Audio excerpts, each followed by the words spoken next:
This is what today has felt like. Coming in for a landing, probably a couple minutes late. It's been a long day, guys. Hi, I'm so happy that you're with me right now. Let's see, my day started at 3 a.m., 3:30, if I'm going to be honest about when I actually got up after hitting snooze on my alarm. I was filling in for our feature reporter this morning, and so I headed out to a socially distanced adventure, zip lining, and I have been going ever since. And I'm super excited to start my day on these two extremes. You know, you think about something like zip lining, it's making you think, it's making you kind of test your limits a little bit, and then that's exactly what Find Your Fairy Tale is. So this is just the best bookend of a sort of day. Today, we get to talk to Haley Hoffman Smith, and she grabbed my attention over on TikTok, and she's also on Instagram as well, with her inspirational videos. Social media can be such an awesome place to find inspiration, whether it's fashion or diet, ways to decorate your home, or straight up good old inspiration. Haley is half my age, and after watching her for a little while, probably about twice as wise. You know, you've heard the phrase, right? Old soul. I feel like she was probably dishing out advice at the ripe old age of 4. So she's joining us now, and what we're going to do tonight, I'm really excited about it, is we're going to talk about manifesting. A lot of our guests have discussed this, but she has an action plan. This is her area of expertise. She believing and the magic of that, the power of positive thinking, and how you can turn that into a practice to achieve your dreams. Hey, thanks so much for joining us. Hi, thanks for having me. And thanks for the nice note about how I was when I was 4. That was so sweet. I bet. Let me guess. If I asked your parents, if I asked those who knew you when you were a child, you were probably always a little philosopher. Yeah, that's probably true. That's probably true. Some people, I think, are just born to think about the way that we're wired and whether we can control our lives and our moods and what we achieve with the power of thought. And I was really struck by some of your videos, which you were probably struck by their popularity. When you started to reach out and in a sense, it's being vulnerable. It's saying, hey, this is my story. This is what happened to me. But what do you make of it? And people really latched on. Talk to me a little bit about where you are right now compared to where you started. Sure, man. Let's see. Well, first of all, it's funny too with the videos because I started making TikTok content over quarantine. Yeah. I moved to New York City on February 1st to pursue my lifelong dream of being a talk show host. And then coronavirus happened. But right before everything shut down, I was signed by a big agency out here. So I was just like, oh, it's so funny how these things happen. So I decided to make a video about that. And that video went super viral. And I did not expect it. Like, nobody had ever looked at any videos before. And from there, it's just been cool to see how, I mean, it's ultimate market research, right? When people comment on your videos and they ask, like, how did you get to where you are? How do you find your purpose? Like, how do you manifest? And so to be able to answer those questions and create content for people like that, it's so epic. So it's become this big groundswell of a new community and new opportunities. And now I'm just creating content full time to help people with manifestation, which is really fun.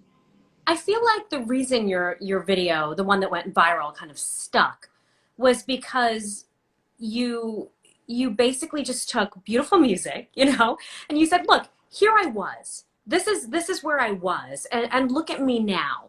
And it was just a moment. And so where you were, for people who haven't seen the video, tell me a little bit about, you know, where you started and then where you jumped to and why you wanted to even document it in that form.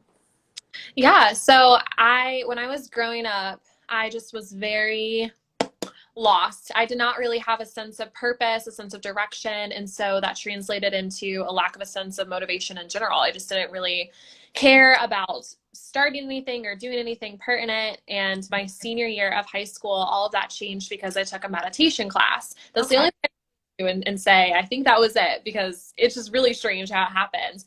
But I suddenly feel like I just like woke up to this sense that you only get one life and you got to do it all. So right after I came to terms with that, I started to just put 110% into everything I did. I went to my first 2 years of college, but then worked really hard on campus and transferred to Brown. When I was at Brown, I was starting companies. I wrote a book. Then I started a speaking tour, and it's just been like an upward trajectory from there. I just never stopped working really hard and holding a big vision for myself. And now I want to help other people do the same, especially if they are in a place right now of limited perception of their worth and their capability, which is translating to lack of motivation. Yeah, I think that a lot of people confuse feeling worthy with ego. And I think we're taught to be humble and almost apologize for our big dreams.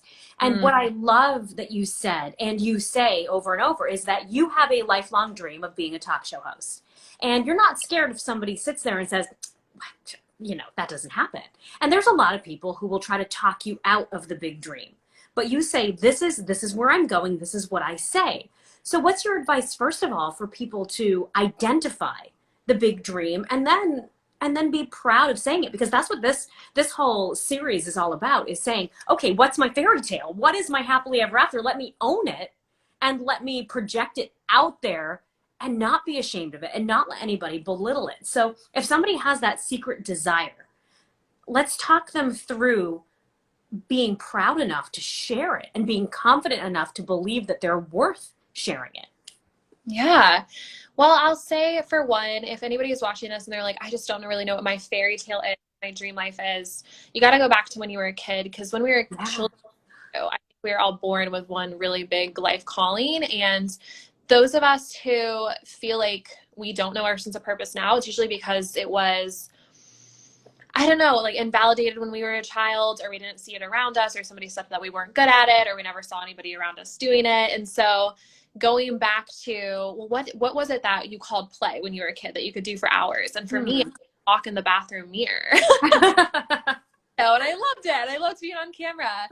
I truly believe now, and I think it's a matter of just believing that if you feel called to do something, you're called to do it for a reason. There's a lot of things that we feel lukewarm about, and there's a lot of things we would despise doing. But there are some things that whenever we think about it, we're like, oh, like if someone waved a magic wand over my entire life and I got to do whatever I wanted to do, it would totally be this. And you just feel that rush of excitement and that rush of energy. And I think we're so seldom told that that's the life that we're supposed to live. Like somewhere along the way, we were taught, you just got to choose something incredible and responsible and make sure you can pay your bills. And so choose something that you like enough that you can, do it day in and day out. But the stuff that sets your soul on fire is for, the people who already have the connections, or the people who are born into the right families, or the people who are just like child prodigies or whatever. And those are all limiting beliefs. So you have to address those first, and then realize, like, the biggest limiting belief that I can put on myself that will sabotage me is the belief that I am not worthy or capable of bringing the vision that I was born to bring to life in this lifetime. I think that's the dream for so many people. And I completely agree with you, because we all have certain, for me, when you said you were talking in the bathroom mirror, I used to make radio shows with my best friends, with my little brother, and I would do news reports. And I'm lucky enough that became one part of my life. But the other thing that I always did was write stories. Before I could write actually do the alphabet, I drew stories. My pictures were never just a picture of a princess. I mean, this princess had drama going on. She was ready to fight a dragon. She used to be married to that prince. I always told stories. So that's another huge part of me. And that's something that got kind of sidelined while I chased the news dream. So sometimes you're juggling. And a lot of us maybe we think we don't have the luxury of chasing that dream because of reality, because of paying those bills, because of those responsibilities. If somebody's like, all right, I've got this life that I built, how do I then take that passion that you're talking about? What did I do as a kid? What can I do forever? The fire, and do it even on the side. So what would you say for the identifying process in terms of looking in to see what sets your soul on fire? Yeah, so I teach something that's called an energy test in my Purpose Pilot course, which, by the way, the entire course is devoted to helping you figure out your sense of purpose, if anyone's interested. But okay, we can't figure this out in 1 minute. Apparently you can't. It's gonna have to be a five day intensive like my courses. But Hey, 5 days intensive course is way better than wasting half your life not knowing, right? very true. Yes, I should add that to my marketing materials. But the course is really supposed to help you excavate like this gut feeling that you have, because you do know it. It's nothing that like anybody can tell you. It's supposed to ask the right questions to guide you to a place where you're like, okay, actually, yeah, I think this is what my calling is. But the energy test piece that I talk about is where you write down a list of all of your passions and all of your interests. And I say interests because sometimes we think that we can only assign certain things as passions. Scary to look in the limelight of like when I was younger, I don't think I would have said being a TV show host is my passion. I'm like, that's something I'd be interested in one day. So write both of those lists down and then get into a quiet place, go somewhere by yourself, clear your mind, and go through each part on each list. So each passion, each interest, close your eyes and visualize that you're doing that thing and feel in your body how it responds on an energy level. So for some, you'll be like, so yeah, okay, that sounds good. First, okay, maybe not. Actually, this makes me feel really heavy. But the idea is that for one, or maybe multiple, but usually there's one that's very clear. When you think about it, you feel this huge rush of energy. It's almost like an adrenaline rush, or I describe it as like you just took several shots of espresso and you're like, this is it, because you have to have that energy. It really is like that energy leads to the flow, and it leads to focus, and it leads to getting into that place where, you know, you can't believe how much time has passed when you finally look up from what you were doing because you loved it so much. And I think we forget that flow is how we were intended to bring beauty and purpose into the world. And so you have to determine how to get into that flow by figuring out where your energy lies. And so a lot of that's just kind of feeling it out and thinking it through and visualizing. And you say that this came to you from being introduced to meditation. And I sit there, I'm like, oh, well, what would have happened if you hadn't stumbled on that when you did? Because it really enhanced your momentum. I believe that, I like to believe that we find our purpose at some point, you know, but there's usually some sort of, you know, tipping point moment that pushes us to accelerate it. And for you, it started with this inward look. What's a way that we could sort of be meditative in our daily life, even if that's not necessarily our practice? Is there something that you pulled from that course that then led you to become this type of thinker? Yeah, well, this course was a lot about energy work, which is like your own energy back, and a lot of things that are more complicated than we can get into in a live. But I will say just a small thing that you can do that has just been proven time and time again to be really helpful and effective in manifesting is to close your eyes and do a little daydreaming and visualize what your dreams look like. I think sometimes we don't want to because we're like, oh, I'm going to get attached and it's not going to happen. And so why would I even sit here and think rooted in reality? But the more that you think about it in your mind's eye, the more likely it is that it's going to come to fruition. And I had a really wild story with this recently. I said I moved to New York City in February, and I live in this really cute studio apartment that was once, you know, what I visualized, but now I'm like, I want a penthouse. And so every single morning for several months after I moved here, I would imagine this penthouse, and I saw every single detail of it in my mind. All the floor to ceiling windows, same as my studio, but the whole size, the whole dimensions. And it just felt so real to me. Like when I closed my eyes, I was there and it was my home. And I got a hotel partnership for my birthday with a 5-star hotel out here, which was really exciting. I just got to stay for 2 nights, and they said I was going to be in like the basic rooms, but I'm like so pumped. I got to stay in this fun hotel. They said they were going to have treats for me, and I knew there were going to be macaroons. And so I just you were happy. Woo, best birthday ever. And when I check in, they're like, we have a really good room for you. I'm like, thank you. You know, like all hotels say that. But they give me the keys, and I go up to the room number, and it says presidential suite. And I open the door, and it's the penthouse suite, and it looks identical to the vision that I had been visualizing and meditating on. Identical. And so that's my point. When you put it in your mind's eye and let go of how it's going to come to you. For me, I was like, man, this feels so real, but my lease isn't up till next March. You know, like I think this is somewhere I'm going to move into, but you can attract it into your life experience because your mind and your psyche is like, oh, this is just like, this is my reality. There's no difference. So is that what manifesting is for somebody who's not even familiar with that? You know, it's even kind of become like a popular thing. I mean, the fact that you can put it into, you know, memes and GIFs and type in manifest and there's little animated pictures that you can put up there. It's part of this belief structure. Manifest it, it's going to happen. But it's so much deeper than that, you know? So it is a meditative process. For you, how would you define it? Yeah, that's a great question. I would say very basic. It is rooted in the understanding that everything is energy and we are even comprised of energy. So even at like the very base of like our subatomic particles, it's energy. And if we're able to our energy and visualize certain things and get into the right energetic state, we can attract things to us because energy like attracts like. And something else along those lines that I've been really interested in lately is the neuroscience behind manifestation. So our brains have what's called a reticular activating system, which helps us identify patterns in our environment based off the things that we think about. It's the brain's filtering system, so to speak. So if you're constantly thinking about, okay, I really need to find a photography workshop so I can finally launch my dream photography business. And you're going to think about it a lot, then you're going to be more likely to see, I always use the example of like the cream and sugar counter at Starbucks when they have all those ads up there. If you weren't thinking about, okay, I'm going to go after my dream of being a photographer, you would completely miss the opportunities that were right in front of you.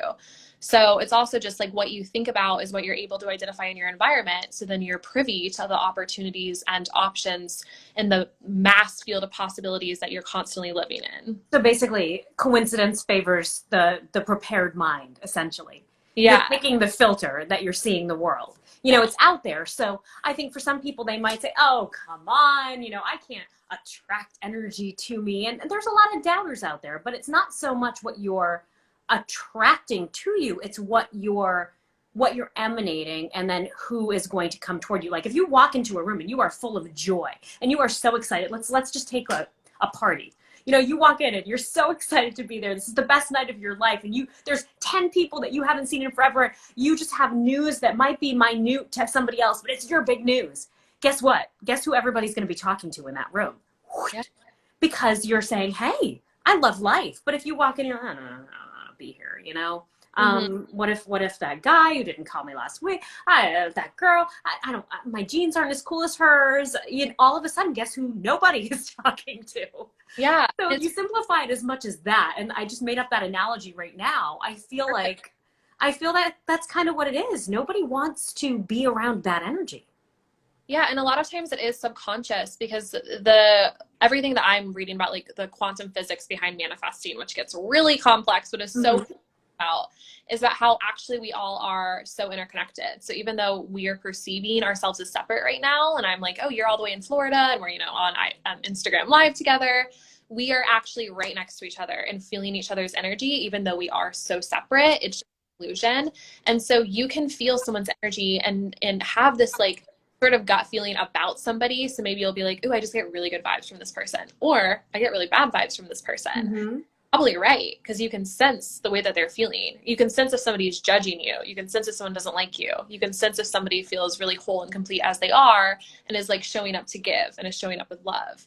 And a lot of times we're like, oh, I don't know why I feel that way, or I got to give them the benefit of the doubt, or, oh, that's just a first impression. But usually we can sense it about people. And what really fascinates me too is even like with job applications, there's some talk around, at a certain point, the highest percentage of the job applications for a job, they all look the same. People have the same levels of experience. They had the same like college backgrounds, but what has them determine, that one person who they're going to pick, it's usually this energy that they can't really sense. They just are drawn to certain resumes or applications.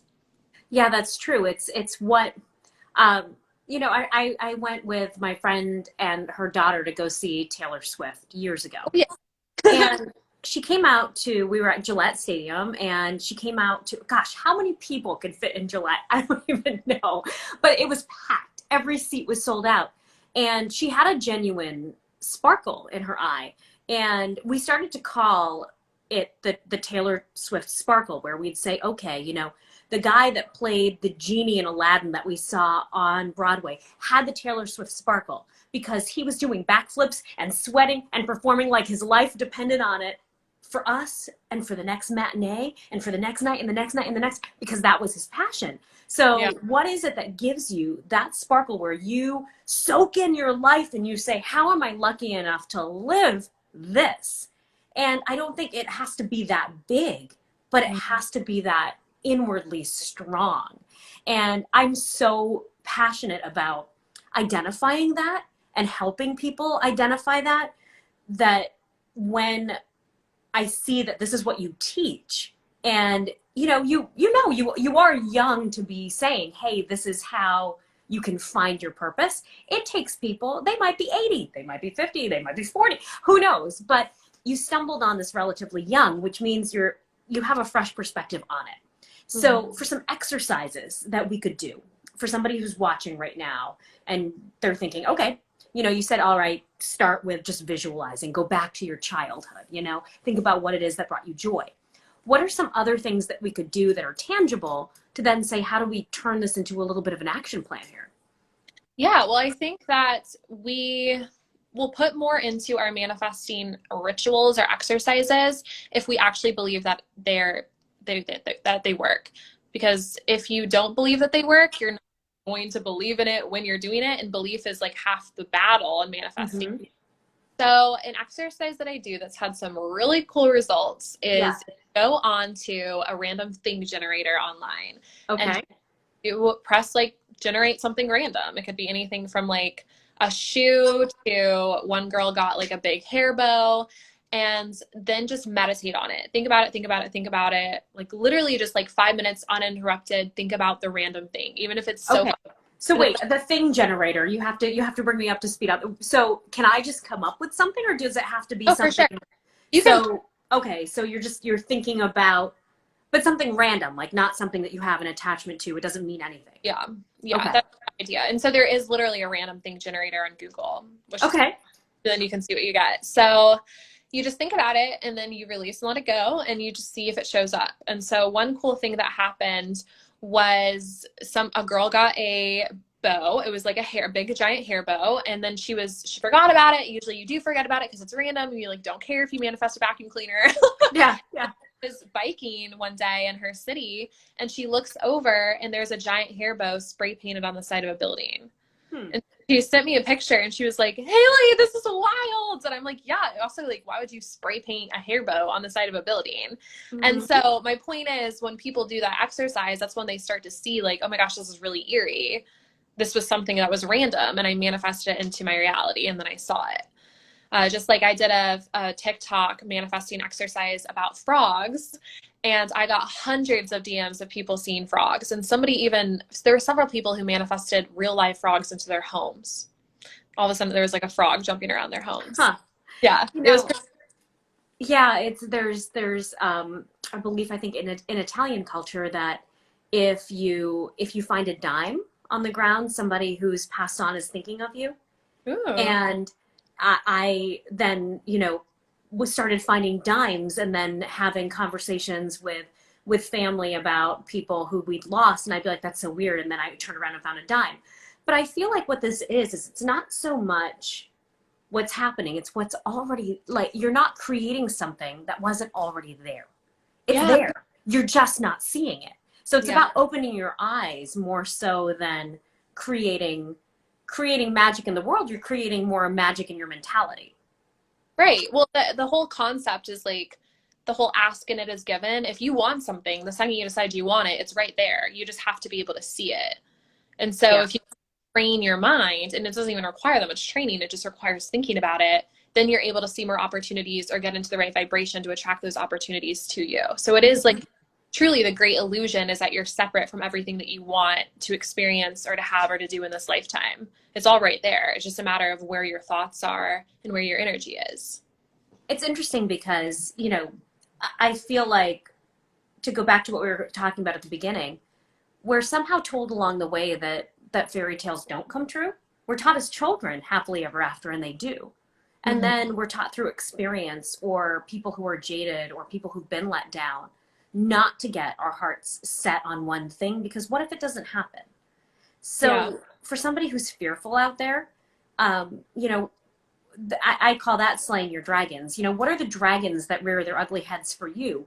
You've manifested what you want your life to be, but that doesn't mean you're not going to come up against doubt. How do you push Yeah. that back down again?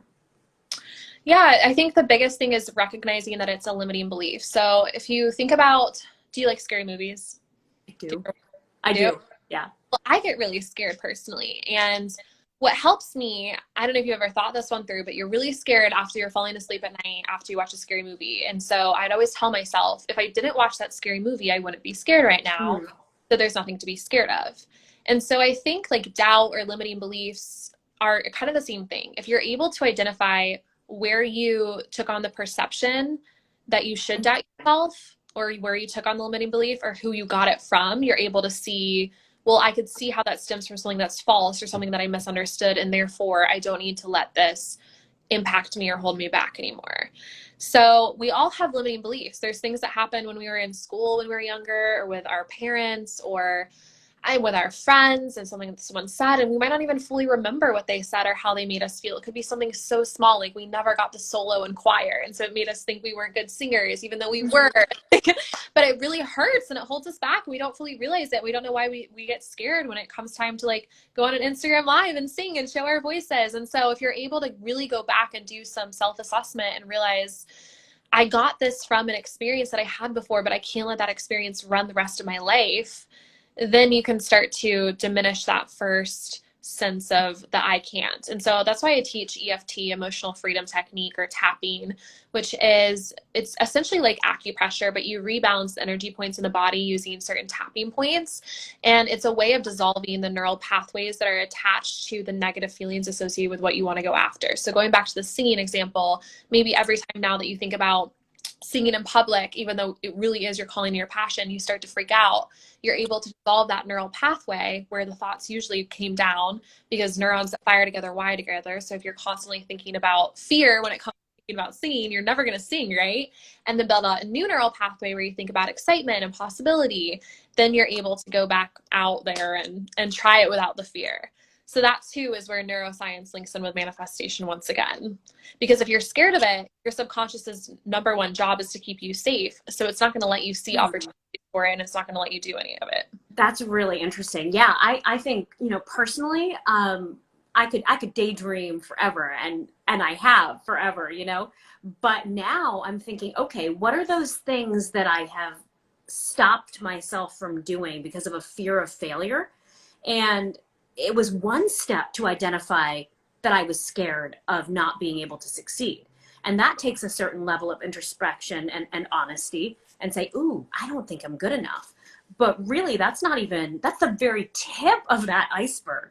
You need to say, why do I not think I'm good enough? And then specifically, what has happened in my life that makes me think that this fairy tale isn't going to happen for me?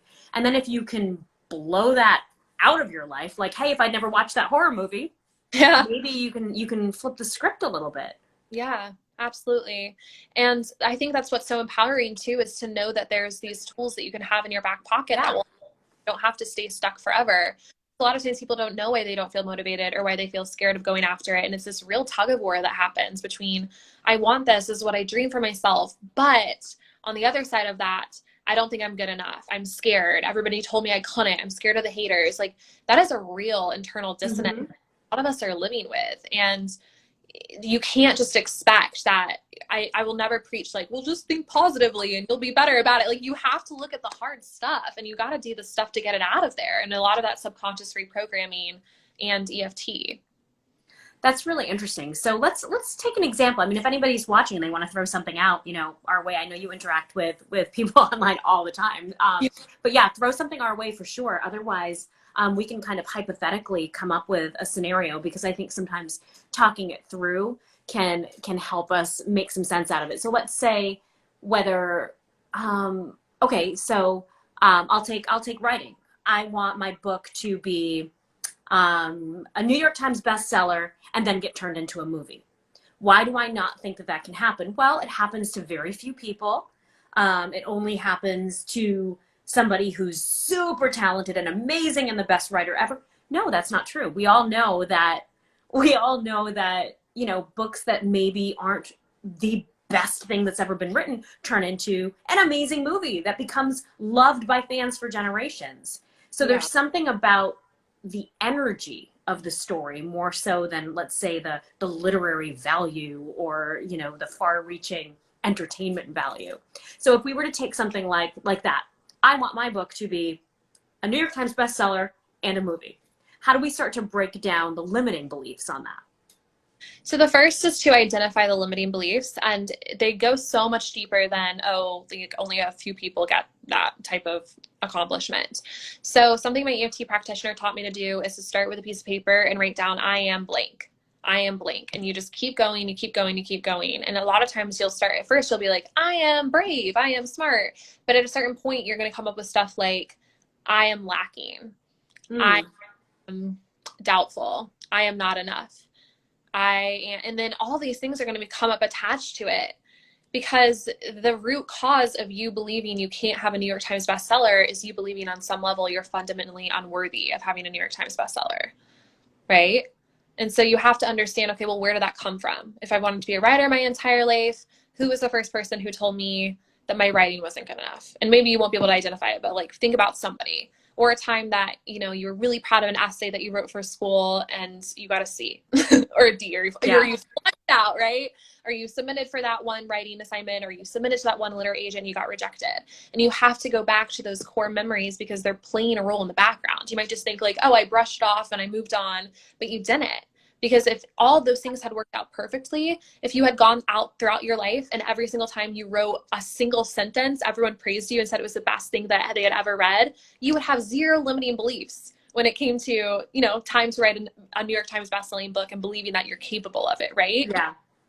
Yeah, you know, it's interesting because I think a lot of people who are pushing for their big dream probably are innately talented at what they're doing and have gotten the praise. You know, and sometimes it might be that you were told every sentence that was ever written was the best thing that has ever been written in the history of the world. And then you don't have that initial experience. Like, okay, this book that I wrote didn't blow up, or this song that I sang didn't go viral. And so that becomes established as failure instead of progress toward the journey. Yep. And it's just that that thing wasn't the catalyst, but it doesn't mean that you're not still going that way. Yeah, absolutely. That's just something too. Like all of my friends are getting on TikTok now. And a lot of them have their own dreams of building an audience or, you know, for numerous reasons. And they keep posting videos that flop, right? They don't get a ton of views. And so then they're like, well, maybe I'm not good at it, or maybe my message isn't good at it. And I'm like, I had to keep showing up, embarrassing myself until finally I had a video go viral. And then after that, none of my videos did well. And you just keep showing up and keep showing up and keep showing up. But a lot of that was because along the way, I kept doing the inner work of analyzing the places in which I felt like people didn't care about what I had to say. I had to do a lot of inner work around, do I really help people? Do I have a message that's going to help others? And there's even weird stuff that comes up too when it comes to building a platform around being scared of a level of exposure where you're going to get haters, you know, and get your first hate comment. Really scary and it really hurts, and all of a sudden you're rock for the rest of your life. Like seriously, that's like, conscious is like, okay, we're cutting this show short. So analyzing that as you go along too, because when you take these strides out of your comfort zone, your subconscious is going to freak out, and you have to be able to have your toolbox. So affirmations or EFT or just even talking out with a friend to understand where something is just a limiting belief, or where something is like, okay, I understand this is my subconscious trying to keep me safe, but I'm able to decide that I'm safe and I can handle this. It's safe to succeed. It's interesting that you say that, you know, in terms of being vulnerable and putting yourself out there, because I'm so lucky that I had an experience when I was, 21, right when I graduated, where it was a very compressed moment of putting yourself out there, being hated, being loved, realizing that if you put yourself out there, you give people the right, they have the right to form an opinion about you. I was the commencement speaker at Boston University. And so, I was so proud. I was like, look at this. I am speaking to my graduating class. This is amazing. Look at my GPA. My parents are proud. My friends are coming up. I had pride. I was so proud. I worked on that speech. I was coached by people behind the scenes at BU. I got up there and I went to a party after that. I don't know where I was, somewhere in Boston. And this girl comes marching up to me and she's like, I hated your speech. And I was like, what? She's like, you're the girl that gave the speech, right? And I'm like, yeah, because I hated it. You ruined my graduation. I hated everything you said. I thought it was depressing. I thought that, and I graduated, right after 9/11. So a lot of it had to do with the changed world. And she's like, why did you talk about 9/11? I'm like, because it made us who we are. Are you crazy? And I got into it with her. And, my fun roommate at the time, she was like, meh. She just like literally made a face at this girl and made her go away. And it became a funny thing, but I kind of wandered off by myself and I was like, wow, I was so proud. This was such a highlight. And I ruined this girl's graduation ceremony.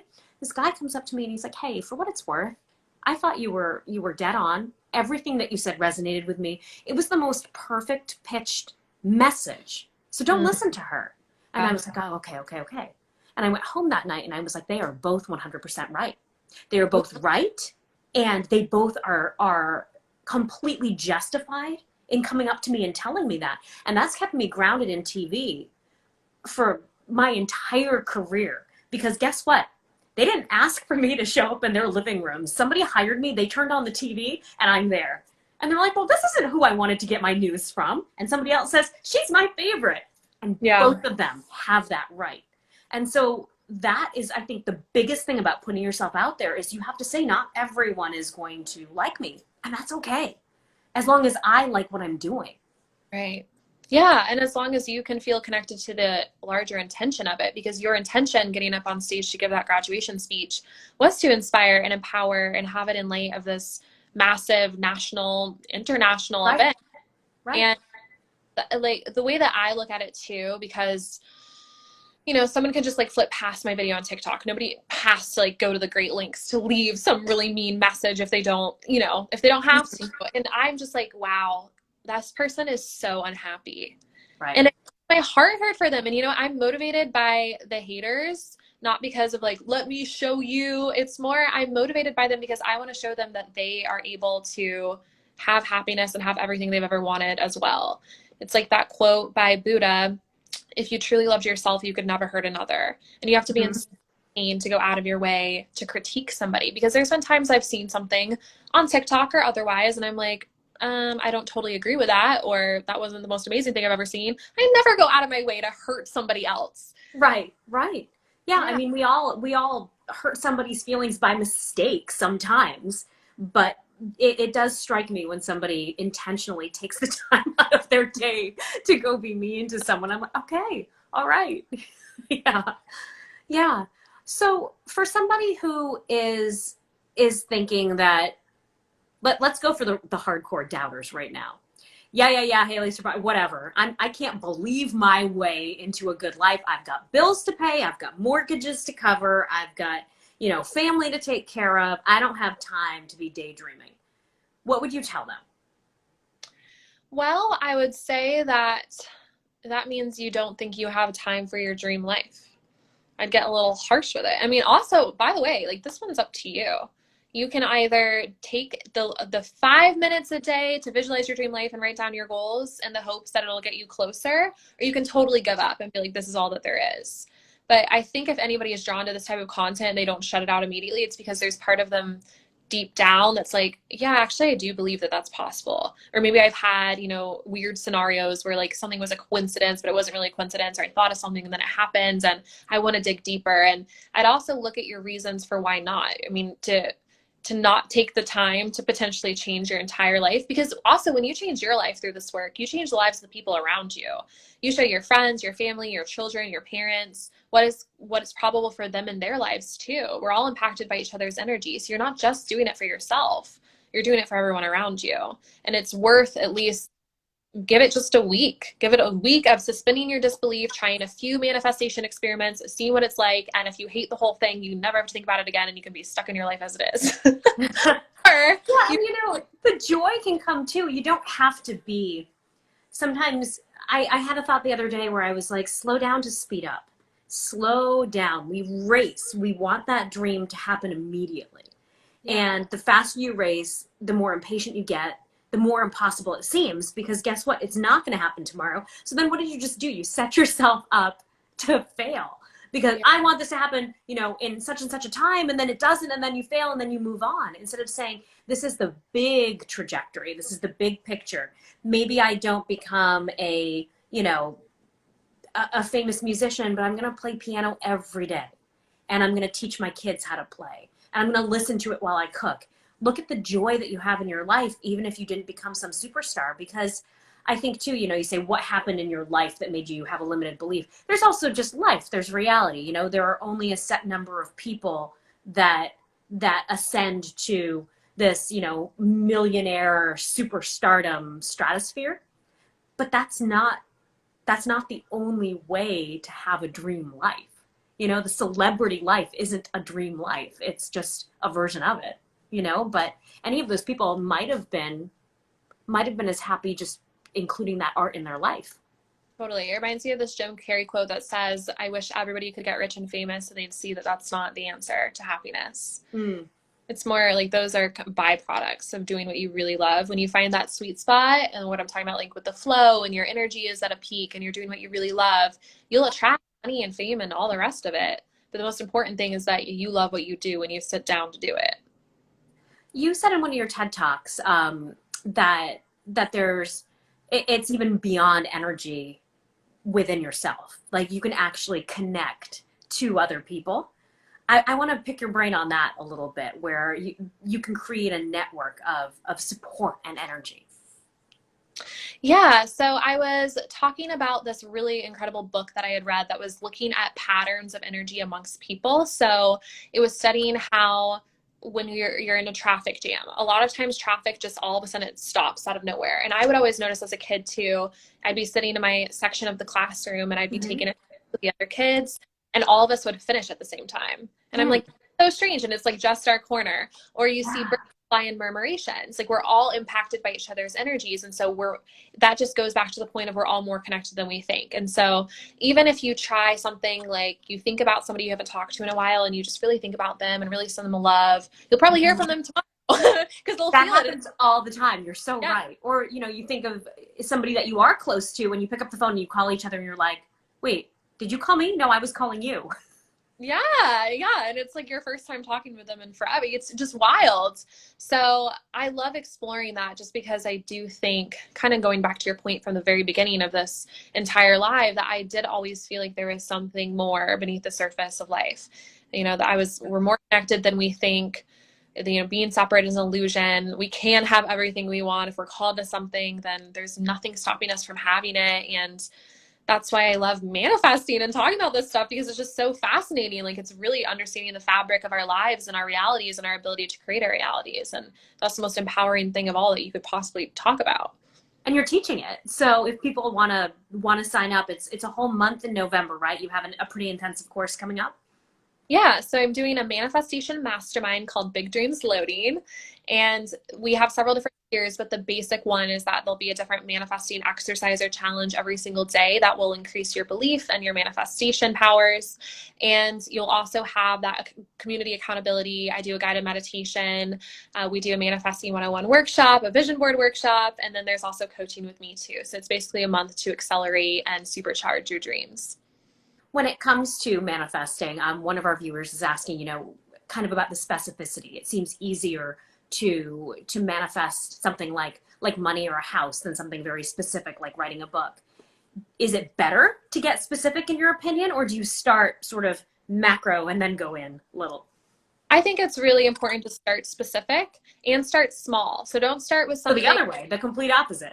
Yeah. Not in general, like, oh, I want money. It's the complete opposite. Yeah, rather than I want to manifest money, manifest $5. That was another exercise that I did on my TikTok, and all these people manifest, like they found $5 different places. You know, do something really small, or do a dollar coin. That's still the energy of money, even if it's like on a smaller amount, and you can feel gratitude for it. And yeah, so start small to strengthen your belief, and stay specific every time, because otherwise the energy at large is like, wait, what do they want? But the more you can visualize and be really specific, the more likely you are to let your reticular activating system work for you. Otherwise, it's all kind of fuzzy. It's kind of just, it's faith. Manifesting is faith, is prayer, is positive thinking, is meditation, is stubborn resolve. It's all of those things that are what make us human. I think that's why you're saying there's something that connects us. It's just that blind hope. And that's the biggest thing that we have in common, is what we come back from. In the news, I see, so many things change in an instant for the good, but also things that are ripped away, and people come back from it with that same interconnected energy that you're talking about, where we hold each other up. So I really think that manifesting is a practice that in a time like this, especially, we can take a pause, right? I mean, we're kind of stuck in a slower life. What can we find in that moment that makes it a little easier to get our dream?